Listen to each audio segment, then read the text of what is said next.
I saw a clip of this same Carini, right? She's in this other fight. She's backing up to the ropes and just trips on air. And now she's holding her ankle like she can't continue. Like, this is not somebody that should be in the ring with anybody. No. Like, I'm surprised she's made it to, like, Olympic, Yeah. that far.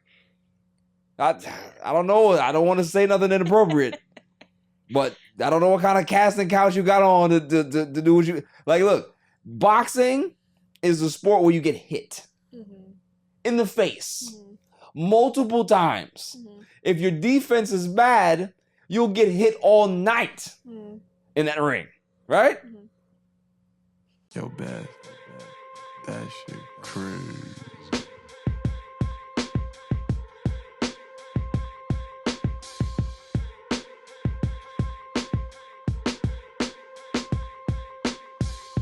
On a Saturday! Welcome to the All Even Podcast. My name is Barry Grant Jr. You can catch me on Instagram and Twitter at All Even Podcast. You can listen to the show on Apple Podcasts as well as Spotify, iHeartRadio. I'm all over the place. Go to YouTube, hit that subscribe button, like, share, and comment. Tell a friend to tell a friend. Because the page is growing. Mr. 10K, I'm in the building. There's nobody here. Claw is on vacation. Shouts to Claw. Jimmy decided to go into some hole-in-the-wall gambling spot, poker joint tonight. Hopefully he's safe, because it was one of those last-minute texts like, yeah, playing poker. Really? Is that what we're doing? Is that what we're calling it now? So... shouts to Jimmy, the super intern. Nicole on the ones and twos, a silent assassin. She's here. Yep. How you doing? Good. Usual. Yeah. The constant is what I call you. As you can see that there's a plaque here. I'm not going to talk about that right now. But lots to get into, though. We have Olympics are on. Everybody's watching the Olympics. I don't like to watch all the events. Women's volleyball I like to watch for different reasons. But yeah, lots to get into. We're going to talk about the Olympics. We'll talk a little men's basketball, Simone Biles. There's some other stuff I'd like to discuss as well. Mike Trout out for the season, and I definitely do have a lot to talk about in regards to Mike Trout.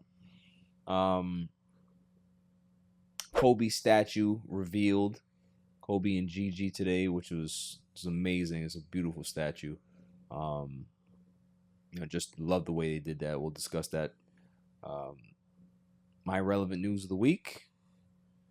And then the greatest segment on the planet, Dummy of the Week. Dummy, yeah. Before I get into all that, though, Deadpool is setting records, right? Deadpool and Wolverine are setting records out there. It's like, what, $2 billion they already grossed? It's going crazy, right? Great movie. I didn't watch it, but I can't wait to see it. I think I bootleg that. I'm not gonna go spend my money. I could, but I'd rather stay home. But I'm not even talking about how good the movie is. I haven't seen it yet, but I've heard great reviews about it. People have told me it's wonderful. But what I don't like is the fact that there's this section of the population that they're boycotting this movie. These Christians and evangelical, like, all right. This is what I don't understand, right?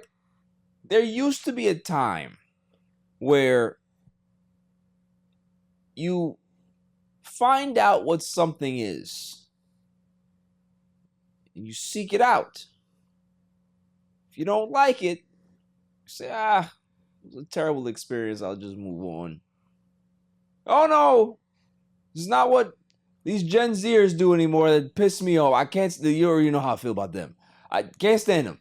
So they go ahead and watch this movie. They, oh my God, it's so blasphemous against God movie. And I'm just like, all right, do you know who Deadpool is? The Deadpool that I remember as a kid reading those comic books, was very graphic. Mhm. Said a lot of off-colored stuff. I was 6 reading this. Mhm. So, these are grown-ass people. If you don't know the character, you just think that you can just... You think that this is the depiction of the character. No! You need to do your research on certain things. Know who this is. Mhm. People who know Deadpool understand that this is right on brand for who he is. This is why Ryan Reynolds was the perfect person to play said character. Just made sense. Sly, quick-witted guy. Yeah, you're Deadpool. Mhm.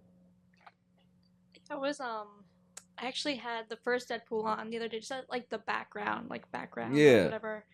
And I look up, and it's at the scene earlier on in the movie where he's in bed with the woman, and there's like that moment where he's like bent over. I'm like, this is in like a movie where Yeah, children are watching, even though it's rated R. But Right. still, I'm like, oh, okay. Like I didn't know it was this like it's kind of It's raunchy. yeah. Yeah.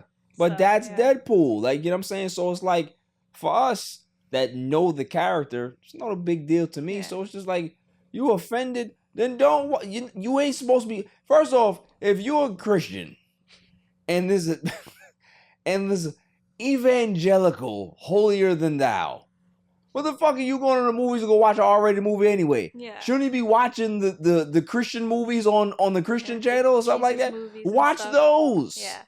Watch the Lifetime shows. Don't go to the movies and watch Deadpool. That's crazy. Even like Of all the things to watch. like why like did they not see the first two? Like why are you just seeing like the third one and being That's shocked? what I'm saying. That's what I'm talking about in Yeah. regards to doing the research. You just Mhm. go to, oh, the most popular movie is out. Let's go Yeah. see Deadpool. Yeah.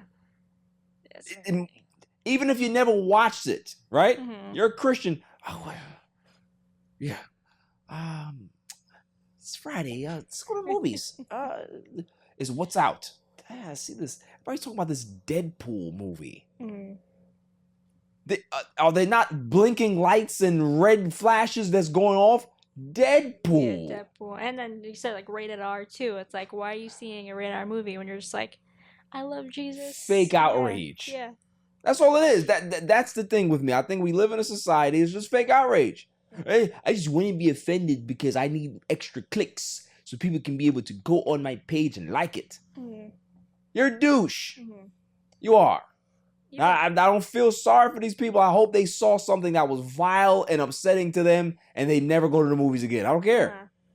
Even like too, like for me personally, like I don't like I'm in the film world. I don't like superhero like Marvel Yeah. movies. Like because it is the number one movie in the world doesn't mean I'm gonna go see it. Exactly. Like I don't wanna You're I not wanna a see you're it. not a you're not a follower, right? Yeah. Like if it doesn't interest you before, it's not gonna interest you after it hit $6 billion. Mhm. Doesn't matter to Yeah. Or seeing it over like the hype, whatever. you. Yeah. Maybe so. You'll continue to watch whatever boring show whatever boring shows you like to watch doesn't matter. Like everybody listen, that's what I'm saying.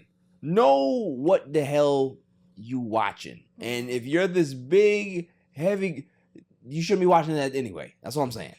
You know? I'm not gonna go, you know, I'm gonna leave it there. I'm not gonna touch it. I'm not gonna touch it. I could say more, but I'm not. Moving on. There is a mixed bag of emotions in regards to Robert Downey Jr. coming back into the Marvel Universe as Doom. People are like, oh, I don't understand. Why? I'm like, makes perfect sense. It's the multiverse. At some point in whatever universe it is, Tony Stark ended up being Victor Von Doom. I get it. It's pretty cool. Mhm. I'm interested to see how it plays out because he's going to be the main villain for the next 2 films. So I'm really interested how they're going to put this together, man, because it could be really, really good or it could crash and burn, right? Yeah. But I'm a Robert Downey Jr. fan. I support him fully. I think it's going to be good. I like the fact that they're trying something new, something that's going to really like, oh, right? Like that's the type of reaction that we want. There's another side to this though, is that Jonathan Majors, he was caught, not really caught, but TMZ, got a couple of words out of him, and I felt bad for him, man, because he was like, shouts to Robert Downey and blah blah blah. He was given that grace and that opportunity to be able to find his way out of that particular dark time that he was in, and people stuck with him or whatever it was, and he hasn't gotten that opportunity, and I think he's 100% right. I think that Marvel and Disney obviously pulled the trigger on that way too prematurely.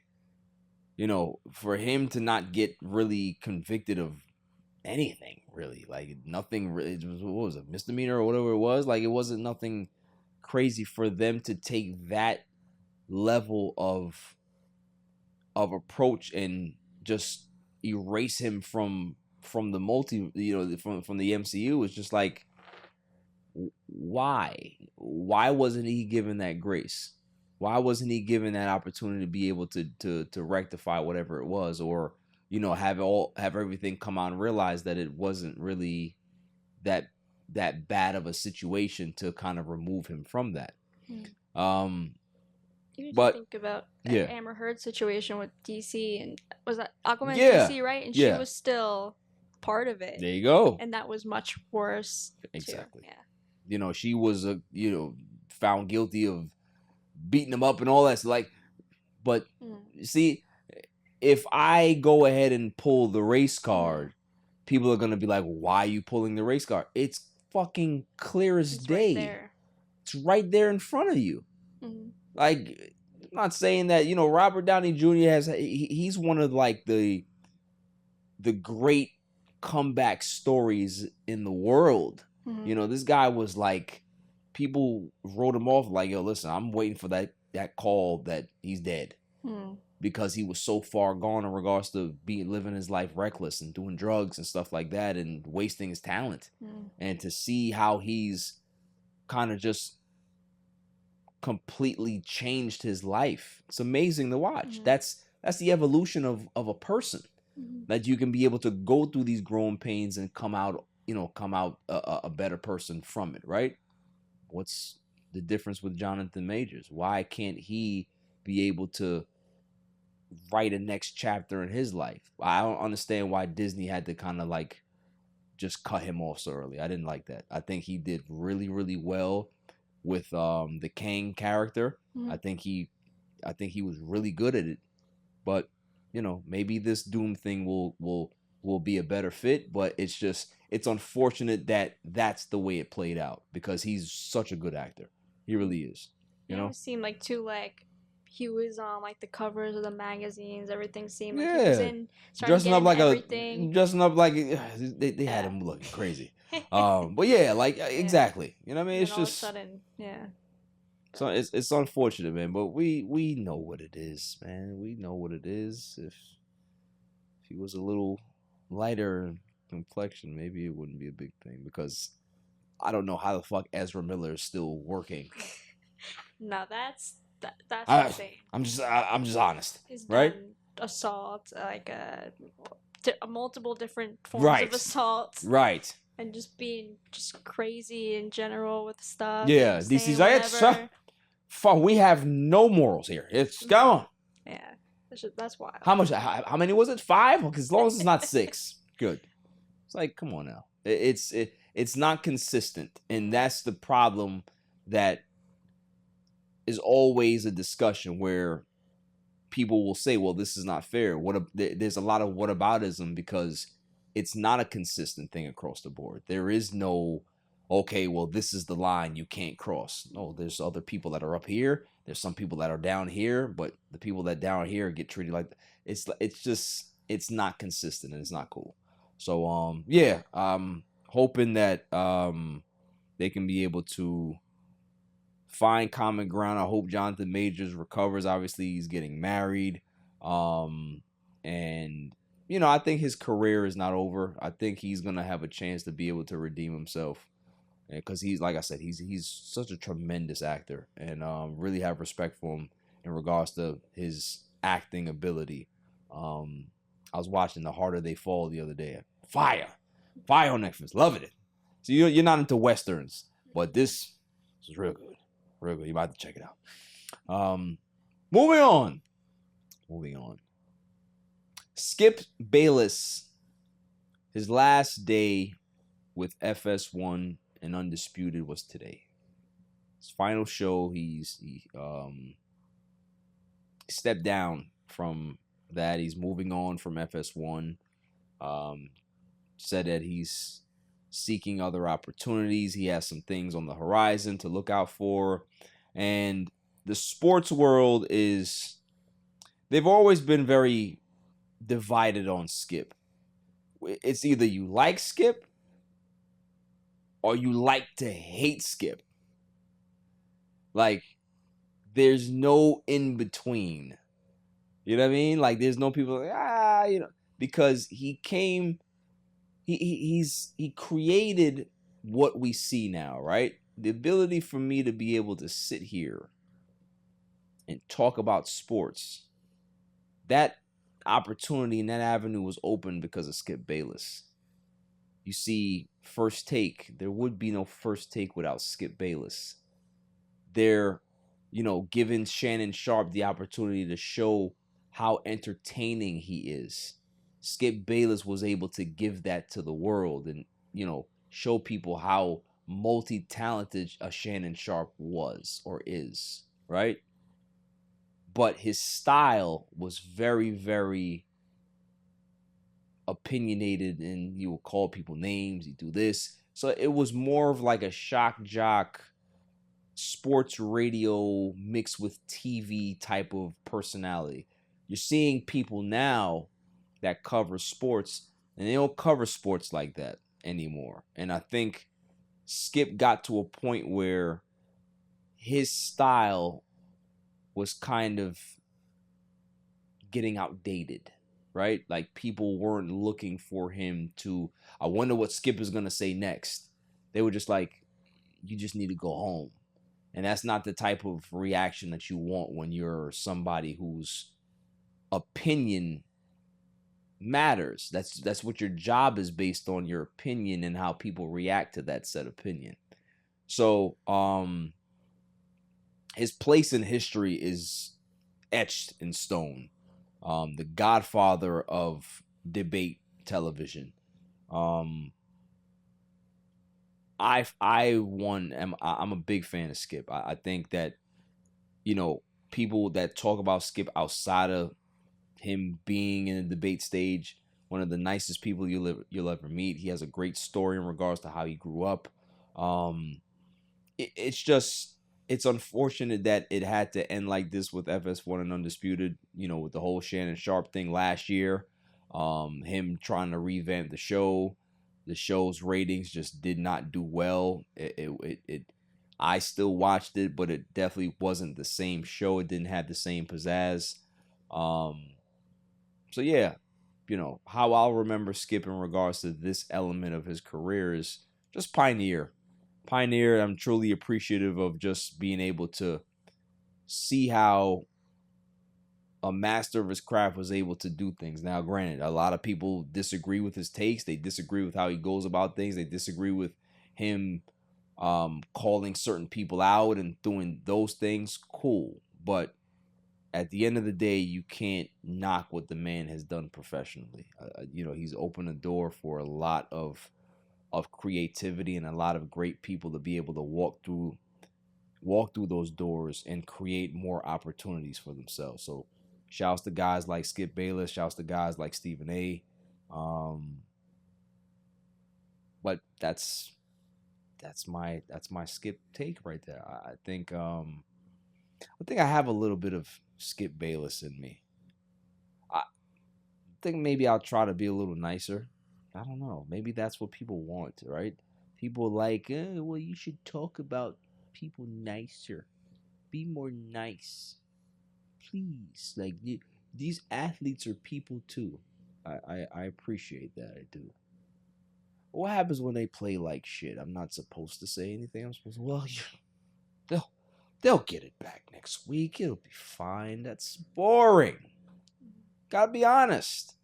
If I think that you're playing like shit, I'm gonna say it. That doesn't mean that you're a bad person. I think that's the problem that I think we've kind of blended into sports, is that we can't separate the athlete and what they're doing professionally from the person, right? If you go ahead and shoot 5 for 35 as a basketball player and you don't perform well and you had a bad game and you cost your team whatever it is, I can be able to talk about your horrible performance without ever mentioning anything about you personally. Right? This should never happen in sports. It should always be this. I'm judging this, your performance, how well you played, how you're interacting with your teammates. That has nothing to do with anything else. Right? And I think in this new media stage that we're in, or this media platform, or this era, this new digital media, or the new media, that's what we see, is that guys have to, before they talk about somebody, I have a lot of respect for this person. Why do you have to say that? Why do I need a disclaimer for you to talk about how bad or how poorly this person's playing? If I tell you that you're bad at your job, it's not a personal attack. It's about you can be able to be better at what you do professionally. Yeah. Now, granted, there's a lot of people that take things a certain way, but they shouldn't. You need to learn how to separate the performer from the person. And if you can do that, then you can have more nuanced conversations and be able to focus on this rather than always putting it back to here when you're losing the argument. It just, for me, it's like, if you're at that level, you're an athlete in like the highest, level, you need to be able to take anything that comes at you, because obviously you're there for a reason, you're talented and whatnot, but if you can't take criticism or people saying, oh, you suck, why are you then playing at the highest, Yeah. You should be able to take every compliment, any critique for anything. So even like you said, like when you're talking, say like a teammate that's kind of lacking, and you're kind of forced to say, well, like, we're all just trying to help him move along and stuff. No, you could tell them that they suck. Like, you're not helping the team win. You gotta figure something out, and we'll help you, but you gotta take responsibility for being bad. That's it. Yeah. I mean, and we're in this phase where you'll see people comment, well, this person's not, they're not terrible because they make $40 million a year. Okay, cool. We understand that. But let's take the money out of it. We're just talking about the performance. Right? You can, if you play basketball in the street and you work at fucking IHOP and you have a bad game, I'm going to talk about how bad your game is. I don't give a shit if you're a regional manager at IHOP. What the hell does that have to do with you sucking on a basketball court for this day? You understand what I'm saying? That's the part of this entire new era or dynamic of sports conversation bothers me. Truly does.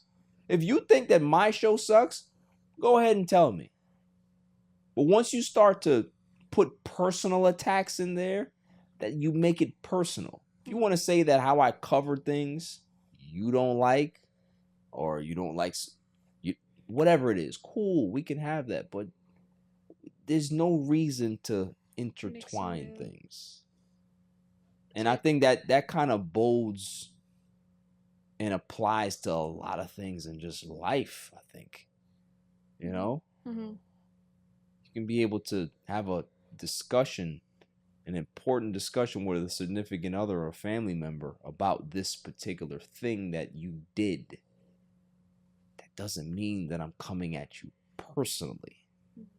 We have to discuss this, but it still doesn't affect how I feel about you over here. But a lot of people like to mix them, yeah. Correct. Even too, like you think of, I feel like majority of people have like their work life and then their outside life. Yes. Like you don't ever want to like. You don't want that commingled. Yeah. No. So it's like, why are you judging someone based on their job performance rather than who they truly are? Just doesn't make sense. Right, because it's like you can be the sweetest person in the world, right? But if you're fucking late every day, yeah, doesn't matter. It doesn't matter. Yeah. I'm judging you on your performance as a professional, not about you giving fucking food to poor people or people that don't have it in your personal life. Got nothing to do with me. I don't care. Yeah, I don't give a shit about that when it has to do with professional ability. That's the thing, is that we have too much commingling in our societies with everything. Is that you can't criticize somebody without people actually thinking you're a hater. Like a personal attack. It's a personal attack. No, it's not. It really isn't. Yeah, like most of the time, I also too like say one person says it, maybe it's just them. It's not like something about you, but it was like multiple people are like, oh, maybe like I gotta fix my game a little bit. Yeah, how about some you know what I mean? Some self-reflection here. Like take some accountability. Yeah, you're right. He is playing like shit. Nothing wrong with that. You know what I mean? Tell me, hey, listen, you know, the lighting in your pod can be a little better. Okay, thank you. But when you're coming at my pod, you're coming at me and my... No, you're not. Just a little simple critique, like... It's okay. Yeah. You know what I mean? Simple critique is how this world can be able to evolve and grow and be better. If you can be able to take constructive criticism, no matter how it's delivered, right? I may not have the warmest style. I don't. I never had. But I'm just going to be honest. Hey, what's your name? Playoff P? Nah. You're more Waldo or George to me. You don't show up, can't find you. You got to step it up, do something different. I'm telling you, you got to improve your game. That doesn't mean that you're a terrible person or you're a horrible father. What? That don't mean nothing. We don't say that. So, after the break, we are going to talk some... I don't know. Should I do NFL? Should I do Olympics? I'll make the decision after the break. Yo, it's your man DJ G Money from that Flip the Script podcast. You see it? We in the studio right now. Flip, shut up. Yeah. Oh, listen. Shout out to the All Even podcast. My man Barry Grant Jr. What's up, man? What happened? What you want to say to the people? Shout out somebody else's podcast? Yeah, my nigga the joint. What's up? All Even? All Even podcast. Yo, it ain't even up here, boy. We put this go something. All Even. Yo, you. Oh my God. What's up with you, man? Now you well, that's a shout out. You keeping this? Yeah, keep all that.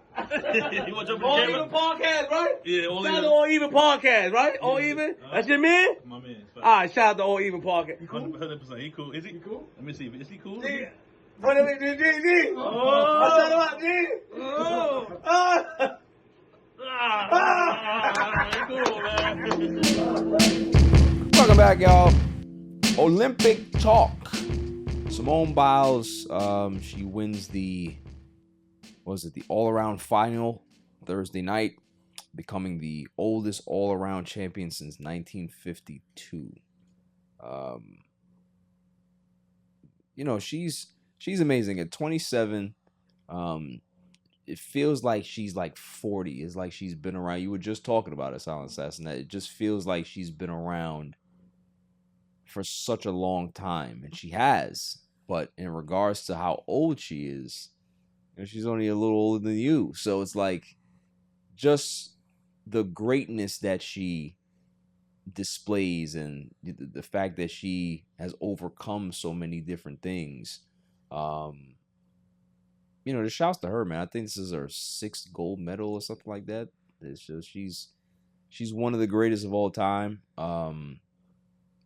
The fact that USA is killing it in the gold medal count right now, I think they're up like 10. They've won like 37 gold. Yeah, love it. The only time I don't root for USA is when they do track and field. Yeah, I root for Jamaica. I don't root for nobody else in track and field. We own it. We own track and field, okay? 400, 100, don't matter what it is. I don't want to hear about no Sha'Carri Richardson. Not gonna happen this year. Not gonna do it. Okay, Jamaica.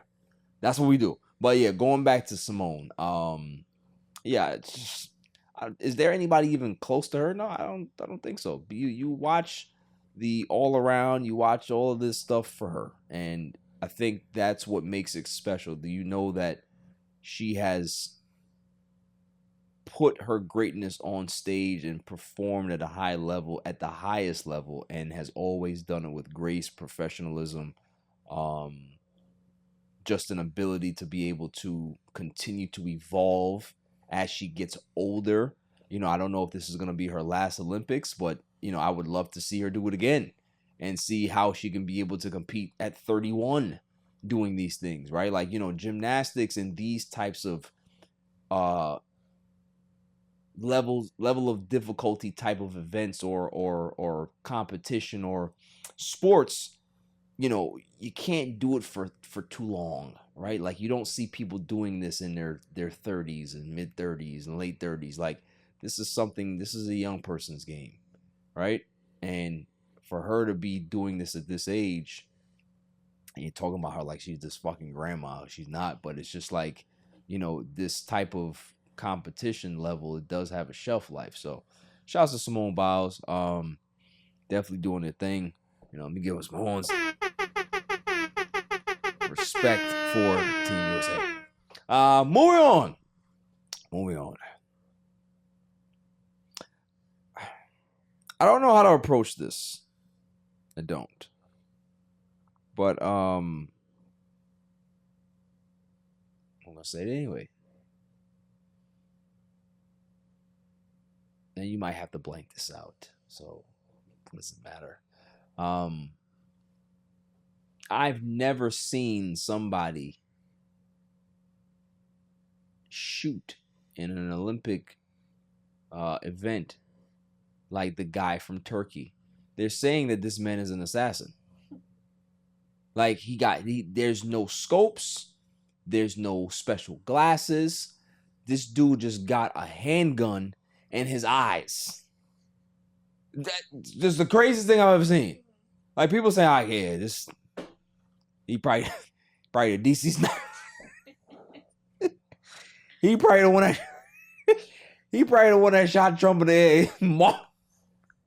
Marksman. Yeah. You can't say that. No. You can't say it. No. But you understand what I'm saying? This man, you gotta see the video. Yo, the man got nothing but a gun in his eyes. Mm-hmm. That's crazy. It is wild. Like, how far, like, to, like, the distance? There's mad distance. Yeah. I can't listen. We need to know his background, right? He must be one of those dudes in you know how the movies where the guy is working at like the supermarket and everybody loves him, right? He's the nicest person in town, and he ends up being this like special ops agent that was in the army, and he was this special weapon, and now he's out of the army. He's trying to live this normal life. That's probably what this guy is. It's ridiculous. Mm-hmm. You're just shooting guns with no, like, come on now. There's something on him. Somebody gonna find something on this dude. Trust me. And then India, they like this whole shooting competition, man. The shooting event, like, everybody has been talking about it in great detail. Like yo, it's been fun. It's been exciting to watch. And India came in. I think they got 3 gold medals. Yeah, I saw you earlier, like the younger, like, Asian woman. It's just like getting like bullseyes crazy. Yo, I'm next Olympics. I'm gonna be into it. I want to see. I want to know the names. I want to know what's going on, what the events are. I'm gonna be locked in this time around. 4 years from now. But shouts to them. But yeah, this dude is. Yeah, so there's some Secret Service stuff going on here. There's some black ops, you know, agency that he works for, because that don't make no sense. He reminds me of you. This is dating me, because you don't know this, but there used to be a game called GoldenEye, where you would have this Cougar Magnum, right? And if you know how to play the game, there's a way that you can be able to use the scope to aim, right? Mm-hmm. But if you were really nice, you didn't need no scope. You just made sure you saw somebody, you lined them up, put the controller up a little bit with the yellow buttons, and right? Head off. Yeah. Like it was that type of party. That's what he reminds me of. It's like, bro, what kind of game genie cheating shit you on? Because that don't make sense to me. Right? Moving on. Maybe Trump is right. Maybe we have to deport. Didn't know you know what it was. We're not gonna talk about it. Going back to Simone Biles before I do that, she did have a line about Trump that was dope. She was like, "I love my black job." Shots fired. Loved it. Moving on. Now we're gonna talk about. We got to talk about what everybody's talking about here. The boxing match heard around the world, right? Well, we have Italy's Angela Carini was fighting Algeria's Imani Khalif. And she stepped into the ring, saw Imani, back her down, threw a couple punches. She caught that first jab, went to her corner and said, "I've had enough. I've never been hit so hard in my life." And to me, I'm just like, all right, you're a boxer. So what are you trying to say? That women can't punch you that tough? We're going to have to look into this, right? You trying to say that women can't hit you that hard, so you're going to quit. All right, let's table that. But let's go into the real issue, what everybody's talking about. They're saying that Imani Khalif is transgender. And how I feel about transgender being in sports is I don't like it. I don't appreciate it. I think that if you are biologically born a man, you should not be competing in women's sports and vice versa. But here's the interesting part of this story, is that if you don't do your research and find things and see what the hell is going on, you'll miss it.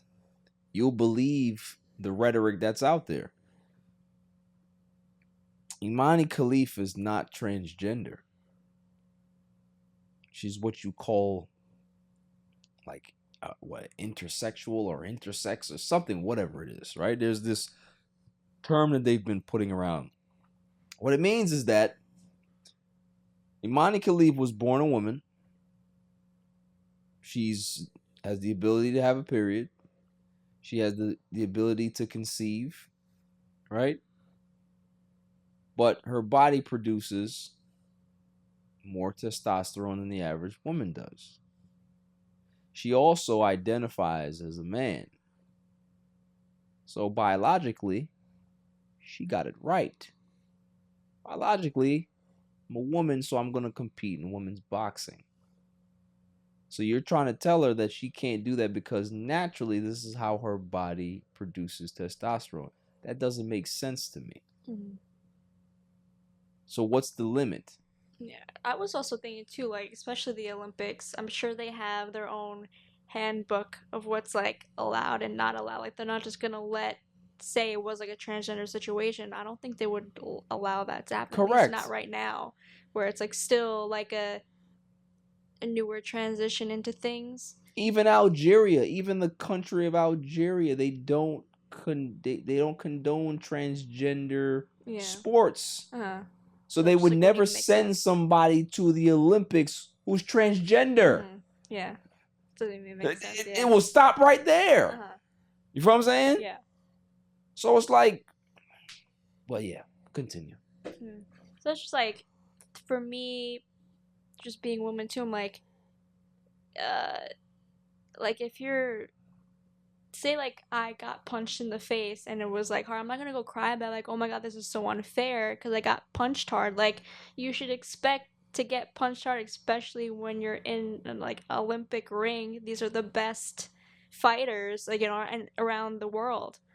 So, and I'm also too you didn't do any research about your opponents and whatnot of their fighting style, how their like records are against people. Do people say like, oh, she's like has like a hard punch or whatever? Like, I'm sure these are things that are around, and for you to get hit 2 times and then go cry about it and then go point fingers saying that the woman's transgendered, like, Right. what are you saying? Like you said, like, what are you saying about women? Like, can't be good fighters. That's what I'm saying. Like, She's basically telling, that ain't, women don't hit like that. Like that. I there's no woman that's supposed to hit me that hard.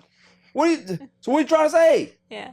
There's some women out there that can throw hands. Mm-hmm. You know what I'm saying? Mhm. Like, so don't think that just because you don't feel like a woman's supposed to hit you that hard, that they're not out there. Mhm. All right? There's a lot of Khalifs out there that knock your head off. Mhm. You know what I mean? But I saw a clip of this same Carini, right? She's in this other fight. She's backing up to the ropes and just trips on air. And now she's holding her ankle like she can't continue. Like, this is not somebody that should be in the ring with anybody. No. Like, I'm surprised she's made it to like Olympic, Yeah. that far. I don't know. I don't want to say nothing inappropriate. But I don't know what kind of casting couch you got on to do what you like. Look, boxing is a sport where you get hit in the face multiple times. If your defense is bad, you'll get hit all night in that ring, right? What am I missing here? Did you not train? Did somebody not tell you this? Did you not experience this while you were training? Did somebody not hit you? Did you get the memo? It's like, it feels to me is like they had nobody else to send, and they sent they sent somebody's friend. Like, listen, you know how to dance around the ring? Yeah, I've been in there. Do you want to go to the Olympics? Doing what? You got to box. No, I don't box. Yeah. Don't worry about it. You got it. You got a helmet on. Not gonna be able to hit your face, really. So what it feels like to me is like she's been hoodwinked to go boxing. This is boxing. You're gonna get hit. She looked like she tripped on purpose in that other fight so she could get out of it. That's what it looked like to me. Yeah. So it looked like you got out of 2 fights. Why are you still around? Why are you still here? Even like say like she did like actually trip. Like, why do you want to like? Isn't fighters supposed to be good on their feet? Like, I never seen nobody listen. Like that doesn't happen. In all the years of boxing, I've watched boxing in silence.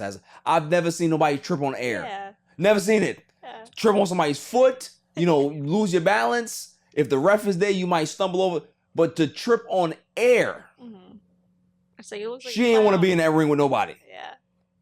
She took that one punch and was like, I'm done. That's an indication of somebody that does not want to fight. Then I see the tripping thing. Yeah, you didn't want to fight. It didn't matter who was in this ring. It didn't matter who was in this ring. Poor Khalif is the innocent bystander here, and people talking about she transgender. Nah, she just hits hard. Yeah. She just hits like a man. That's all it is. She's not a man, but she hits like one. Hey, that's it. You don't want to be in there with her? Give her the gold. Give her the gold right now. I give it to her. Yeah, let her get it because I listen. If they disqualify her, I am writing a letter to the Olympic Committee. I am. And if she's not, disqualified or whatever, I'd like to see her in the ring with somebody else so she can knock somebody out. That's all I want to see. I want to see it now. I want to see her go all the way to the top. Like, all the way to the top. Up against, like, he actually had something to say, Jake Paul, like her. I'd love to see it. Yeah, fight her. Yeah. That'd be fun. He was actually on, was it Angela? Is it Angela? Is that her name? The Oh yes, the Italian, Angela Carini, yes. That he was like on her side, like apologizing, like we're so sorry, like you had to fight the transgender, fighter, like well, we're gonna help you out, like we're gonna put you in like a real fight or something like that. I'm like she don't need to be trained. She needs to be out of boxing. Yeah. You know what I'm saying? This is one of those things that you don't want to get hit. This is the wrong sport for you. Maybe you should be holding the cards instead of being in the ring. I don't know. Be an announcer. Talk about the sport. Some people just should not be in the ring, and she looks like somebody that does not want to fight. So, moving on. Men's basketball. We got Captain America leading the way. Team USA looks good. Anthony Davis, LeBron James. They just, who did they beat just now? I think they beat Serbia or whoever it was. Anyway, they're on their way to possibly be getting some interesting news that just happened. They're on their way to getting gold. There's a lot of great talent out there. We'll see how it unfolds. But everybody's talking about certain aspects of Team USA, and I'd like to discuss those as well. First off, the thing that I see just by optically watching and seeing how the last game transpired against South Sudan, Steph Curry looks very old. For whatever reason. I don't know if it's just he just had a bad game, and that could be true. A lot of times we tend to overreact to what we see instead of just saying, hey, listen, it's just an isolated incident where he looked bad, had a bad game, made bad decisions.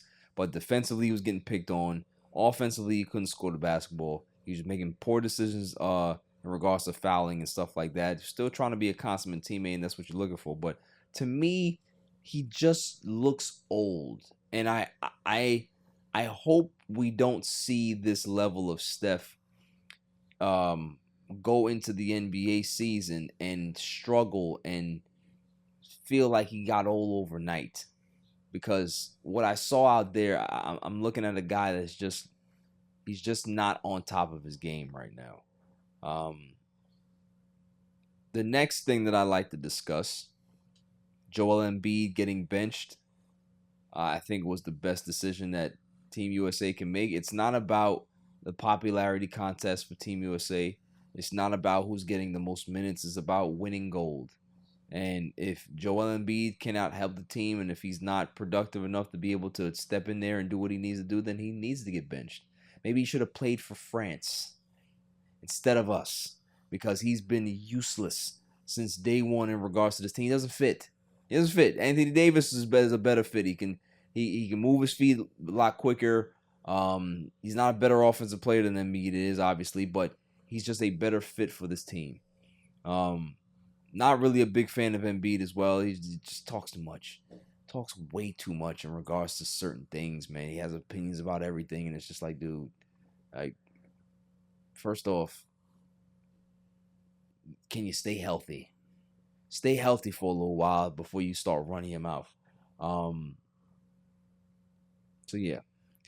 Next thing is people are outraged about Jason Tatum not getting enough minutes, and why is Derek White on the team and there's no Jaylen Brown on the team, and he was mad and talking about this, and Grant Hill came out and said, listen, I hear the conspiracy theories about why Jaylen's not on the team. It was a basketball decision. And if you don't like it, fine. If you do, fine. But it was based on a basketball decision, and if he doesn't like it, it is what it is. And here's what I'm going to say about Derek White, Jason Tatum, and the dynamic of what a Jaylen Brown could have brought to this team. Derek White is what this team needs. When you look at this roster, you have KD, you have Steph, you have LeBron, you have Booker, you have Anthony Edwards, you have all of these guys of these offensive-minded players, Halliburton. You need a guy that can be able to just play a role. You need a guy that doesn't need the basketball to be creative and get his shot off. He can be able to play great defense, be a spot-up shooter, and help the team and contribute that way. If you think about Jaylen Brown's game, he's a good player. He's not a great defender like how Derek White is. And offensively, they already have guys that do exactly what he does. So why are you going to have the same type of player on your roster when you can get a guy like Derek White that is a specialist type of player that you're going to need against the players in the world because it's more of a guard heavy, situation with all of these teams. These teams have really good guard play. You need a guy that can be able to play defense without needing the basketball in his hand for 30 minutes. That's why Derek White is on his team. He brings an element of difference. He's not the same. He's not the same type of player. LeBron likes playing with guys like Derek White. Steph likes playing with guys like Derek White. KD likes playing with guys like Derek White, because if you can be able to penetrate and suck the defense to you, then now that leaves open shooters. Now that leaves guys like Derek White to be able to be more consistent and get open looks and help the team offensively. So it's a great addition, and I understand why they went in that direction, and I don't think that there needs to be outrage. This is Team USA.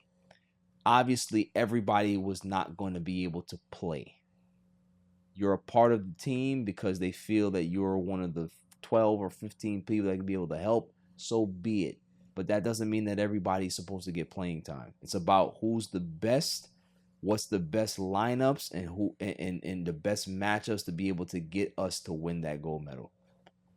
So I don't really understand why there's such an outrage. I don't give a shit who plays. Just get the damn gold and get the hell out of here. That's all I care about. I don't care about nothing else.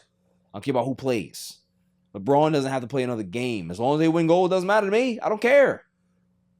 It's about the golds, team, camaraderie, chemistry. I don't give a damn about Embiid. Play for France. Shouldn't even be here. That's all I'm saying. After the break, my irrelevant news of the week is back. After the break. Yo, this is Cigar Gents and Gals. I want to give a shout out to my boy Barry for leaving podcast.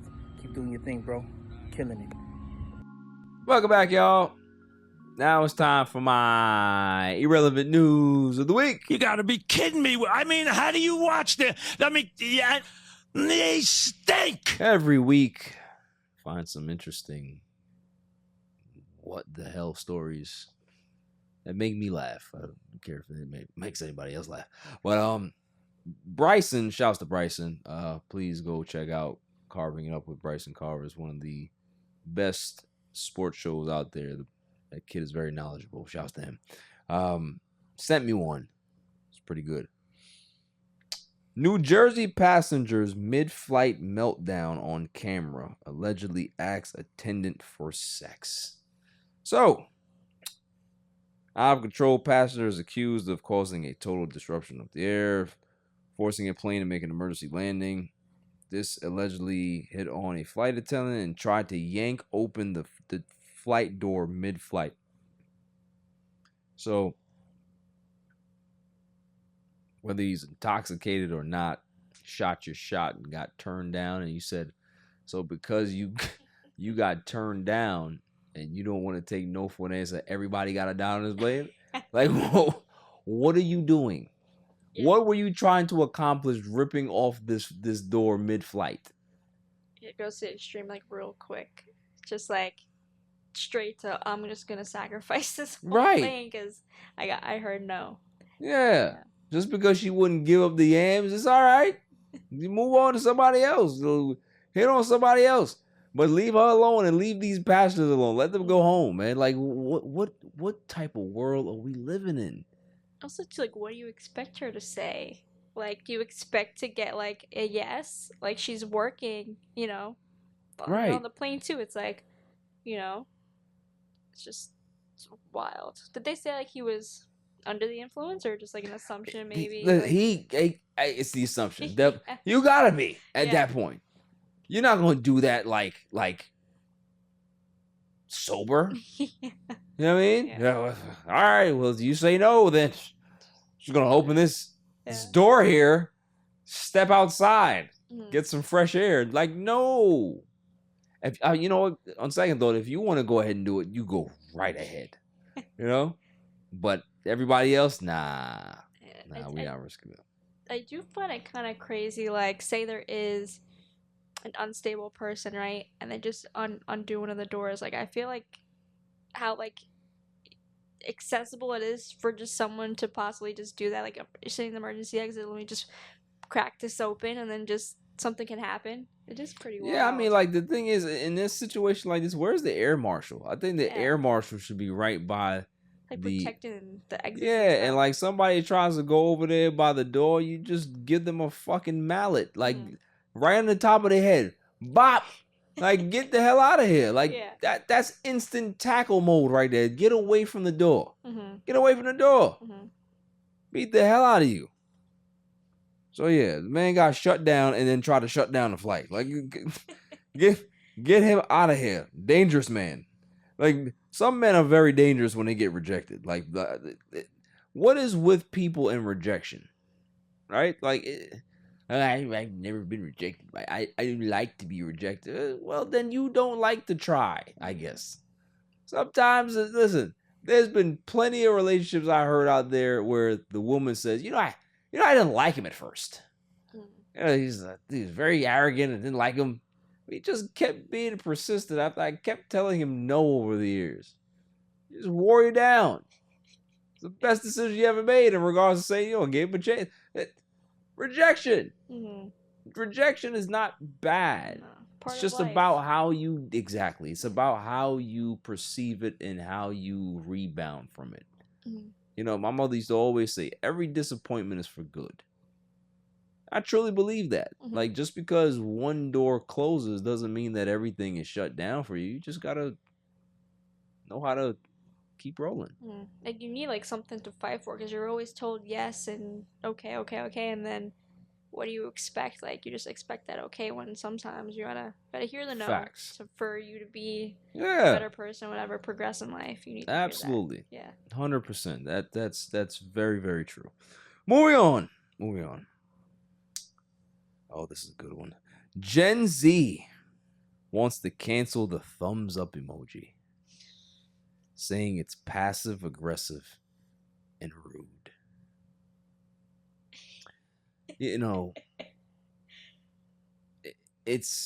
I never understood how some people react.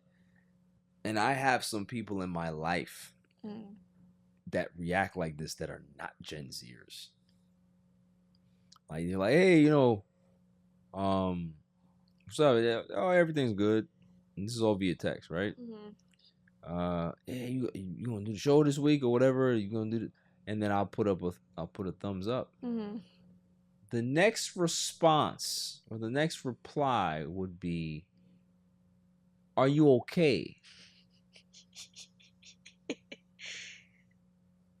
Why? I just gave you a thumbs up. Yeah. Like, this is a universal sign of we're good.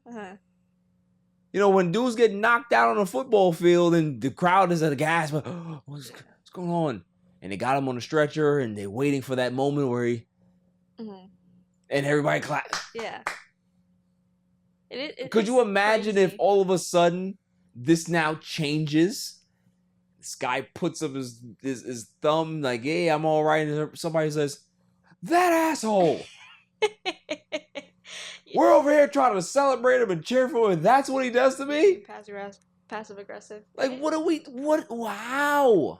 You know what's like funny for me? It's like, I love the thumbs up. Like, I love to use it. It's easy. Depending on like age, I think of that, because not personally do I feel that way, but I know that's become depending a thing. on who you're talking to. So I'm like, if I send that, I'm like, oh, like I look like the bad guy. Like, I'm just like, oh, okay, like being the passive aggressive emoji, because that's what it has become technically, like in our generation. Right. And I overthink. I'm like, should I send it? But like for me, it doesn't mean that. Like if I get it sent to me, I'm like, I don't care. But for some people, it's like, oh, like that's kind of rude to send. Yeah, and people get like, they get really upset. Yeah. Like, how was it? I need to understand the psychology behind this. How is a thumbs up rude? I personally don't get it. I don't get it at all. I wouldn't be surprised if Apple and Samsung, they just decide to just like remove the thumbs up emoji. And if they do that, I'm gonna lose my shit. No, they can't. Like, I love, like, especially like when like reacting to like something in like a group Yeah. chat. Like, I love the thumbs up. It's perfect for Yeah. for DMs. Like if somebody said you something, instead of putting a heart, you just put a thumbs up. You know what I mean? Like, ain't nothing passive aggressive about that. No, It's Like, a I thumbs like it. up. Cool. Let's go. Yeah. Yeah. Everything's good. Yeah. I hate Gen Zers, man. I'm telling you, I might sound like the old guy in the room and get off my lawn, but I know, I'm not gonna use the word hate. I don't like their behavior because they are too sensitive.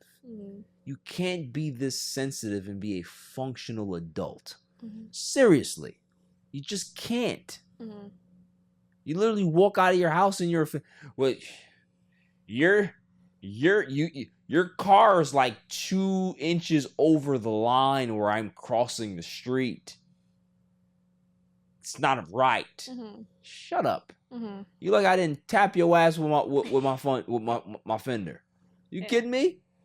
Like, just.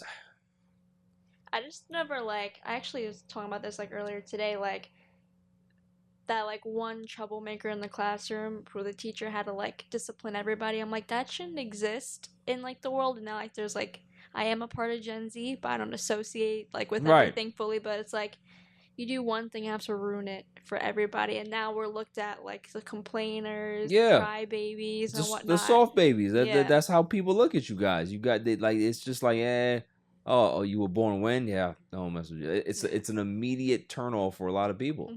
You know what I mean? And not all of people that are your age are like that, but there's quite a few of you that just soured for the rest of you. Just tell you right now. Moving on. R. Kelly is reportedly asking the Supreme Court to overturn sex crime convictions. Argues he was charged outside of the statute of limitations. He's trying. I gotta give him credit. Gotta shoot your shot. It's never gonna work. And it's never gonna work, but I appreciate the attempt. I mean, look, man, I seen this man, and I was in high school when this shit dropped. I see this man piss on a girl. Like, yo, I never forget that day. Everybody's like, yo, you wouldn't believe what just dropped. And we were like, what dropped? The new N1 mixtape dropped or something? Nah. Y'all Kelly tape. We was like, nah, word. Yo, they got that on the app. Yeah, we gotta get that. And once we got it, we were just like, was it like a POV of him doing that? Like, what was it was no POV. Like, they had that type of technology back then. POV. No. This was some camera that was set up somewhere. Yeah, it was just like it's violation, man. And the person that he was doing it to was just a violation. It was just a violation. Like, just that scene alone, if I was a judge, I'd be like, there's no fucking way that you getting out. Like, it just sit here and just be all right. Like, no, it's a hard pass for me, bro. Thumbs up. You know? Like, no, it's not happening. Moving on. Game Informer is shutting down after 33 years. Now, you, Silent Assassin, have no idea about this. It's fine. But as a gamer, this magazine was everything. This was predated anything else where you used to get the Game Informer magazine. You knew what was coming out. You knew what people were talking about it, how they were writing articles about it, how the game was being received, all of these things. And it was life. It was life for a lot of people, man. Like, you go to a lot of homies' houses and they had a stack of Game Informer somewhere. You know what I'm saying? My man Bishop, shout out to Bishop, he used to always have a Game Informer on him. I used to always have a Game Informer on me. Like, it was just a part of life. You know what I mean? And the fact that they're shutting their doors after 33 years. Like, I started seeing Game Informer magazines when I was like 8, 9. Yeah. So Wow, yeah. it's a very long time, man. You know what I mean? So listen, nothing lasts forever. And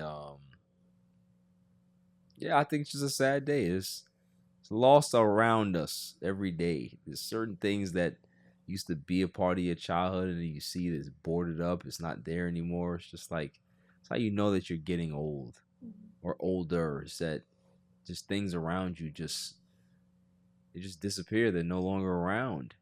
You know, they're no longer in business, or they moved, or you know, they're closing their doors for whatever reason. It's just it's an interesting time to be alive. I would say that.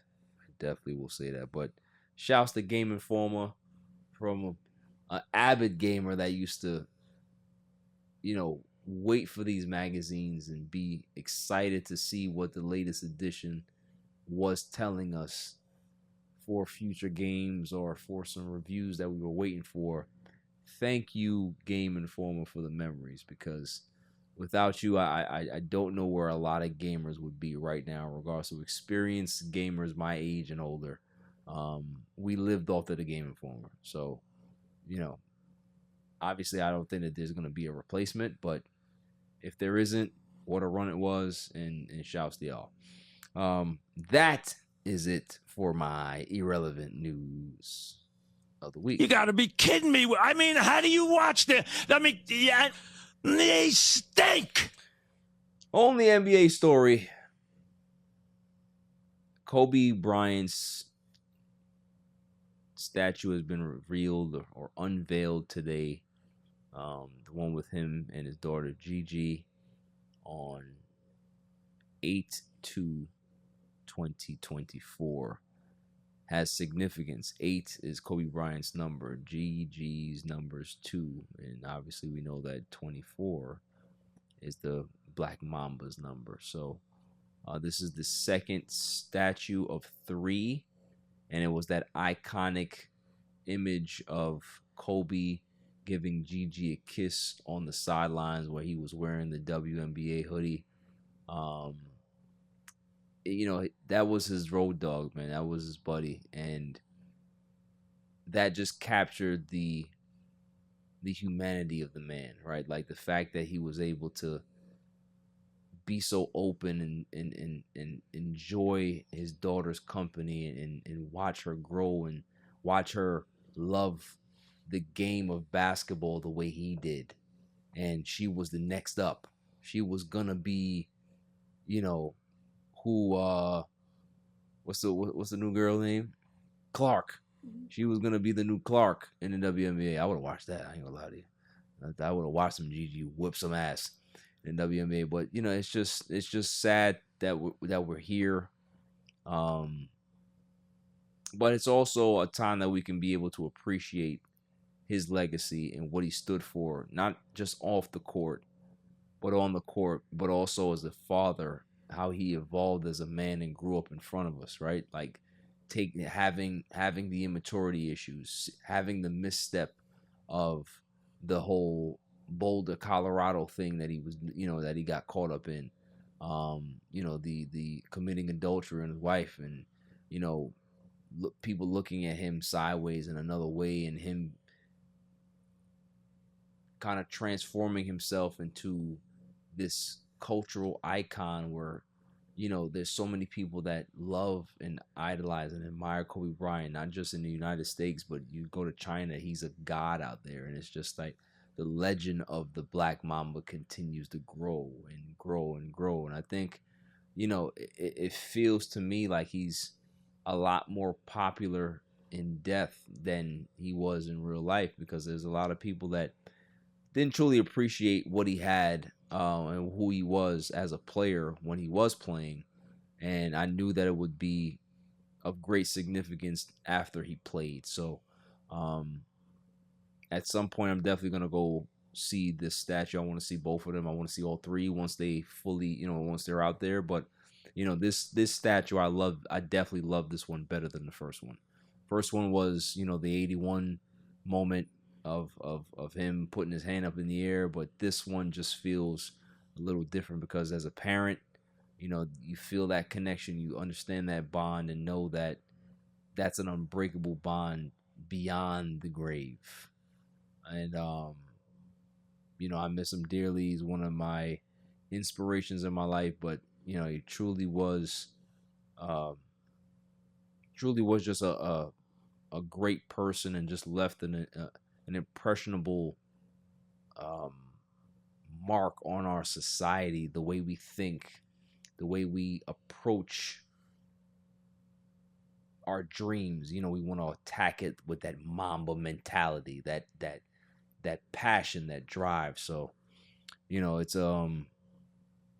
beautiful statue, and I think the world is gonna really, really appreciate it. So, shouts to Kobe Bryant, shouts to GG, shouts to the Los Angeles Lakers for making this happen, obviously, and really keeping Kobe Bryant's legacy and his memory at the forefront of our minds.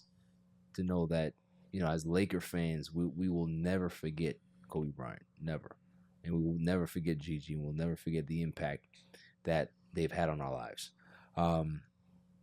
After the break,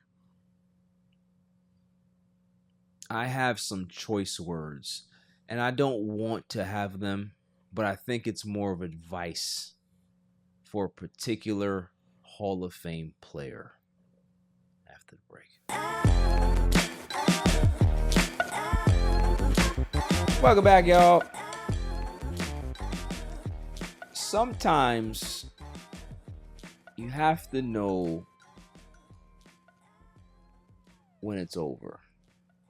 It's like in a relationship, right? Sometimes you'll meet somebody and everything's going well, and you've had years of success and a happy pairing, and then things start to go awry for whatever reason, whether you grow apart, whether there was an incident in the relationship that's caused massive changing of feelings. You have to understand and know when it's over. Mike Trout is one of the greatest baseball players I've ever seen in my life. Sad part about Mike Trout is that Mike Trout were to walk down the street right now in this neighborhood, he can be able to walk without real apprehension or people really knowing who he is on a grand scale. I think that's the biggest disservice to his talents and what he's contributed to the sport of Major League Baseball. He's one of the greatest hitters we've ever seen. He's one of the greatest power hitters we've ever seen. He's one of the best 5'2" athletes we've seen come out of Major League Baseball in quite some time. You'd think that I'd be talking about somebody who was 39 years old. He's not. Mike Trout's what, 32, 33? I don't even best. think even that. Yeah, I think he's that. I think that. Let me see. Let me just go ahead and double check it. I think he might be 32 years old. The fact that this man hasn't played a full season, maybe in his entire career. Yeah, he's 32 years old. Yeah, he'll be, next week is 33. He'll be 33 next week. So the fact that he hasn't played a full season in so long, it just really, it bothers me. It bothers me that we're seeing a guy physically break down and there's nothing that he can be able to do to prevent it. And it's a concern. Like let's go ahead and just think about this now. So for the first year, obviously he was a call up. Second year, 139 games he played. Then from 2013 to 2016, so we're talking about a 4-year span, he played basically virtually every single baseball game. 157, 157, 159, 159. So by the time this guy was 24 years old, he was already one of the best players in baseball. Period. So now we get to age 25, 114 games. Age 26, 140 games. 27, 134. So he's still somewhere that's actually a manageable range, right? Maybe miss a couple of weeks or miss a month, not too bad. Since the 2019 season, do you want to know the games that Mike Trout has played? 53, 36, 119, 82, and 29.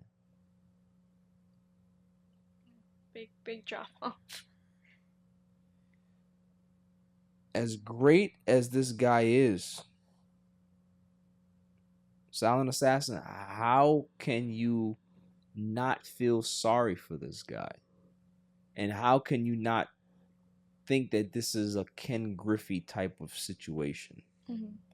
Ken Griffey goes to the Reds and he becomes this injury-prone athlete that can't stay healthy, because I think by the time Ken Griffey got to Cincinnati, he played so hard and gave it all in Seattle that he didn't have anything left. Well, this is not the situation with Mike Trout. He's been an Anaheim Angel or a Los Angeles Angels of Anaheim, whatever the fuck you want to call them, for his entire career. He hasn't moved anywhere. He hasn't asked to be traded. He hasn't requested more money. He has been a lifer for his entire career. Mm-hmm. That's a concern to me, because no matter how bad the organization will be, you will go ahead and be loyal to them when that's not the way it's supposed to go. Mm-hmm. So, again, getting back on topic, I just think that with all the injuries, with all the uncertainty that's left in his career, we can't expect Mike Trout to play until he's 39 or 40. So what's realistic? That he plays another 4 years maybe? Mm-hmm. Right? In those 4 years, I think that Mike Trout should go to management and say, look, I'd like to go. I'd like to get out of here. And I'd like to contend and make sure that I have a few years that I can be able to really be a part of a winning organization. I don't think that the Anaheim Angels, I'm going to keep calling them, I don't care. I don't think that they would be opposed to that. And if anybody was opposed to that, I think that that'd be the wrong decision, because this man literally gave his body to the Angels. Mm-hmm. Like, literally did. He gave his heart and his body to the Angels. That's not normally reciprocated, right? If you're not productive enough, at some point, a team will find a way to get rid of you. It's just the way it goes. So, if I'm Trout, like I said, I'm looking at my career for the next 4 years. How do I want to be remembered? How do I want to make sure that this doesn't happen to my son? How do I know that when I do go get this, or when I do have this opportunity to be able to be great, that I'm not gonna seize it and get some enjoyment for the remainder of my career? What if he was a Dodger for 4 years? Like, I wouldn't be mad. Mm-hmm. What if he was a Yankee? Mm-hmm. I wouldn't be mad either. What if he was a Brave? Go somewhere where you know that you're gonna have a chance to compete. I've actually seen like a lot too, like, because he's from Jersey, like he would be like the perfect Philly to like, the matchup. It's like also him and Bryce Harper. Yeah, that'd be interesting. match, yeah. That'd be interesting, man. Like, I feel bad for him, but if that's not in the cards, if he doesn't want to move on and see how that goes, then retire. Mm-hmm. Just go home. Even too, like, despite anything, he's still like a walk-in Hall of Fame Yeah. famer. I was looking, like, I think it said 8 or 9 years in a row he finished in the top 5 MVP every year and won 3 within that span as well. It's just, historic. Like, crazy. Yeah. What he's done in his career in the span of time. Remember, Mike Trout got called up when he was 19. Mm-hmm. So he's been an active pro for the last 14 seasons. Mm-hmm. It's a very, very long time. Yeah. You know, played center field. That position destroys your body over time. Mm-hmm. That's why most center fielders don't stay in center field their entire careers. Mm-hmm. Once they start to break down a little bit, they get moved to left. They get moved to right. It's just a natural evolution of the game. Mike Trout should be playing first base right now. Or DH. Yeah. So I'm saying, like, if he ever were to come back, wants to continue, just leave him in DH or whatever. Right. You know? Not even put all the extra Yeah. physical, you know. At this point in his career, he's going to need rest days, Mhm. right? So 157 is not possible. It would be better to keep him fresh for 130. Mhm. Make him sit 32 games. Mhm. If that's possible. I don't know if it is, but you know, it's just sad to see, man. The fact that he worked so hard to try to get back from the meniscus tear, and then comes back and he tears it again or tears another one. Mhm. Like, Rough, yeah. like there has to be something in you that just says, all right, I now I know that I don't have that much time left playing. Mhm.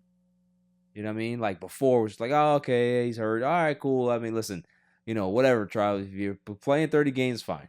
You'll be back next year and you'll be back better. Mhm. But at this point, the Angels have to understand that this may just be Mike Trout. And Mike Trout has to also understand that this may just be Mike Trout. Mhm. And if you're trying to maximize the most out of your career and the most that you have left, you need to start putting pressure on the Angels management to ship you out of town.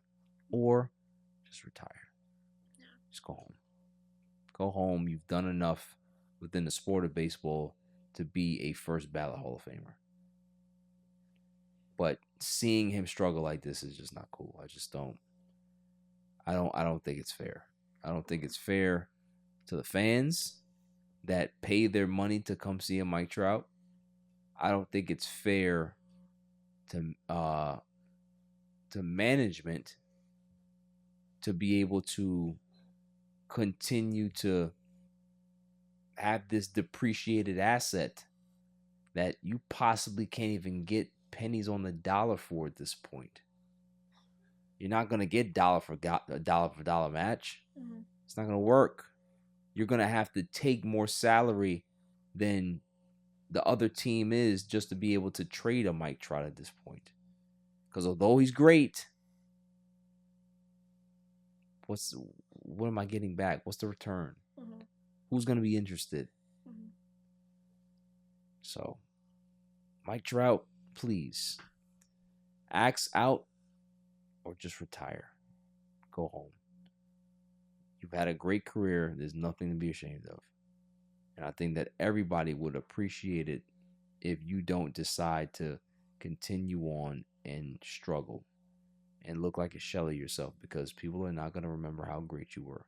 They're going to remember those last few years where you're on this Anaheim bench or you're in this sad-ass lineup and some kid is out there with his Mike Trout jersey and some girl is out there, some guy is out there with their signs, and it's not going to matter.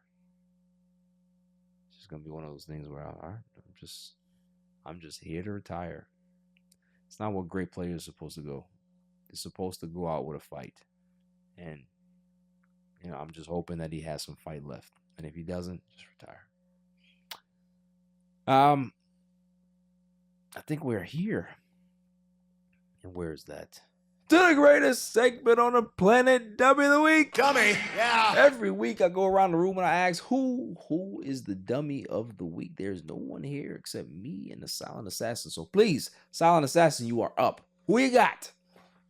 I'm gonna go with Hailey Bieber over some allegations from sources close to them about apparently, so when Justin and her announced their pregnancy, they renewed their vows, and she allegedly kind of pushed Justin to get her a new ring or she would not renew her vows, and that ring was $1.5 million, right? Which her original ring was $600,000, which is still an absurd amount of money. He upgraded. And she wears both rings, so she's walking around with them like $2 million on her finger just for, I don't know, just like basically manipulate him. Like, hey, if you don't get me this ring, I'm not doing this. Right. And there's been rumors just swirling that he's not in the best financial situation at the moment. What? Bieber got no money? Because of Miss Hailey Bieber is just blowing his money. Nah. I saw like another comment that she likes to enjoy her private jet, and she allegedly also just took a jet to go to one particular nail salon to get her nails done by this one person, and then just flew back home. I don't know. I mean, well, if you taking a private jet just to get your nails done, yeah. Listen, there's unsolved mystery cases about them can't finding bodies for less. That's all I'm saying. Yeah. Like people, that's crazy. Yeah, that's crazy. Wild. Even too, I think I saw it was, I believe, $10 million on the baby's nursery. I'm like, what are you like buying, like a diamond crib? Like, how do you spend that much on a nursery? And it's all like her kind of, you need to get this, you need to get that, and he's kind of like, no, like we gotta save and stuff. So I mean, like you expect Bieber to be loaded, but he, being like a younger kid, growing up like very quickly in this industry, like I'm sure he bought a lot of lavish things he shouldn't have bought. Yeah, I'm sure he probably didn't save the way he should, or probably spent on a whole bunch of silly stuff, but not to the point of now he's spending and she's spending, and it's like, yeah. Wait, first of all, where her money at? I know, like she has a very like successful makeup line and stuff. She's not broke herself. I mean, she's not Bieber rich, but she has a lot of money. And he's been having to do, like, he just did that wedding for $10 million just to get some. It came out of retirement for a night, did the show for $10 million, flew back home, even sold his catalog, I think last year or 2 years ago, for $200 million. Like, he doesn't need to do that, but it's like it opens your eyes, like, why did he do it? Is there something behind the scenes going on? So she's just blowing the man's money. I agree. Listen, I second that notion. Hailey Bieber, you get the dummy. Yeah. Don't be spending the Bieber money. Don't do that. Don't do that. You're gonna have a lot of what do they call the Justin Bieber fans? Believers. But yeah, you're gonna have a lot of believers pulling up on you. You don't want that. Yeah. Don't spend the Biebs money. Don't do that. You know what I mean? Also, too, just being like a target too, like having literally walking around with that much money on your finger. Oh yeah. It's like just one little and it's gone. Oh yeah, like, I'd punch her like Khalif. That's what I'd do. Yeah. I'd make her, just like, listen, I got a mortgage to pay. I got vacations to go on. You gonna come up with that ring, fam. That's it. That's it. I'm not opposed to punching old ladies in the face to be able to advance in life. So yeah, Hailey Bieber definitely gets the dummy. Yeah. I only got one because there's only one to discuss. So yeah. May I have the drum roll, please? And the winner for Dummy of the Week, the NA, was it BJ? Yeah. The NABJ, that's the National Association of Black Journalists. They get my dummy. Yeah. Because they, in every election cycle, invite the presidential candidates to their convention to have a discussion. Donald Trump, for the last few cycles, has declined to go up to the NABJ, obviously. Talking about black issues. So why would Donald Trump want to be up there? Because when he thought that he had the black vote in the bag, why would he go, right? Well, now Kamala Harris is in the race, and there's panic on that side. And of course, I get it, why he would want to go there and have a discussion. Well, the NABJ, the panel style, I think it was that there was a, what's her name? There's her last name is Scott from ABC. There was somebody from Fox News, and some other lady that was a political contributor, media person. Shouts to them. But, you know, outside of Scott, it was a pandering fest, and Trump was out there lying his ass off, disrespecting black women, disrespecting this person. You know, I've never had anybody, you know, ask me a question so rudely. It's just disgusting. It's just like, yo, dude, you over here lying. I'm asking you what the hell is going on. But the biggest thing, the reason why they're my dummy, is the fact that this is a black space in regards to protecting our journalism, our journalists, our black people, our ideals, our whatever things that we want to see make change. And Donald Trump has historically done the opposite. And for you, and granted, I understand that you go ahead and you invite candidates all, you know, every cycle, but this for me just didn't make sense. And it turned out exactly the way it was supposed to turn out. It turned out the way everybody knew it was going to turn out. A complete fucking disaster. And you have to have the foresight to understand that this is a person that's not coming in the clearest of minds in regards to trying to make everybody look good. He's there to make him look good. He's there to push his agenda and make sure that his base sees him play the same old fucking hits that he's been playing for the last 8 years. Calling people out, making fun of people, saying these things, lying. So shame on the NABJ, because it's one of those things where you need to protect your institutions because nobody else is going to do it for you. And the fact that you allowed this to be able to happen, and you had multiple people not show up there, you had VPs pull out, you have people stepping down from their posts because they don't agree with the ideologies of what they're planning to do or what they did in this particular decision. So you have to worry about donors, you have to worry about fundraising, you have to worry about making sure that this thing doesn't shut down because there's no support behind it because of what transpired over the last week. So yeah, definitely get my Dummy, yeah. Let's just keep going. JD Vance, I knew he was gonna be a disaster. I said it, and he continues to be so he gets the Dummy, yeah. But the biggest dummies are the people that truly believe that Kamala Harris is not black. I can't understand it. And then, so let's clarify some things. I've heard people say, oh, well, her mom is Indian or whatever it is, and her father's black. He's Jamaican. And I'm just like, here's people that just don't understand how things work and how certain countries and commonwealths and things work. Just because you're black doesn't mean that that's the only type of Jamaicans there are. There are Asian Jamaicans, there are Indian Jamaicans, there's all African Jamaicans. If you are not born there, but you migrate there, immigrate there, and you get your citizenship, and you start to talk the island's dialect, and you have children, guess what those children are going to be known as?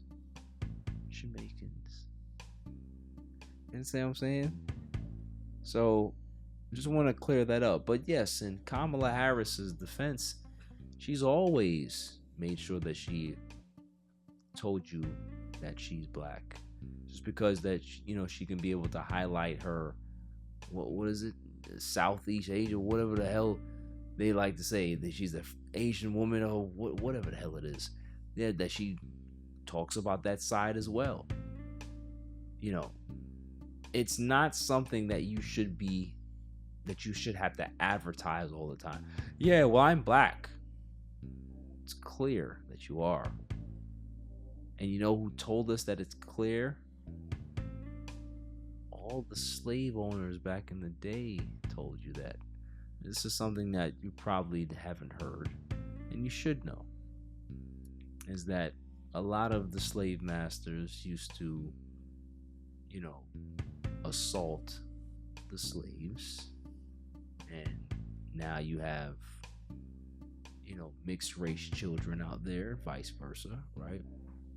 You would have the slave master's daughter sleeping with certain people and having, you know, interracial kids, and that child is half white and half black, but guess what they associate that child as? They never say that, oh, that's a white child. These are always black, because they used to always say that if you're 1% African American or black, you're black. So that's followed us our entire lives, right? Barack Obama's half white. What do they look at Barack Obama as? A black man. Bob Marley is half white. What do you think they look at Bob Marley as? You understand what I'm saying? Like, it's never, you'll never be able to pass for a white person because the way you look, and you are half such and such, so you will always be dominant to that side. It's just the way it works, because they've told us this for the last 300 plus years. Mm-hmm. So why does that change with Kamala now? I mean, you have black people talking about it, she's not black enough. Who are you to tell her anything? I've never understood that in my life. I've never heard a white person tell another white person that you're not white enough. Mm-hmm. Never heard an Asian person say, you know what, you just look like, but you're not Asian enough. No. You don't need to hear it with us. It's unfortunate. It's dumb. It's stupid. So, yeah, for anybody that doesn't think that she's black, you get the dummy. Yeah. You're idiots. That's all I gotta say on that. That was a good show. Had fun. It's good to be back after being off from last week, and I guess that's what I'll talk about real quick. I had to put my best friend down after 20 years. My good friend. That was tough. You never know how you're gonna feel about things until you do it. I've been preparing. You know, saying, listen, when that time comes, I'll know. And yeah, I just, you know, she'll go, whatever it was in my mind. But it's like when you see it happen and you're at that point, it just doesn't make it any better. And you know, she wasn't in pain. She wasn't suffering to the point where it was unbearable. But, you know, her quality of life just dimmed. It was just getting worse and worse. And it'd be unfair to me to keep her alive. So, I'll miss her. She was the studio cat. Always here. Never complained.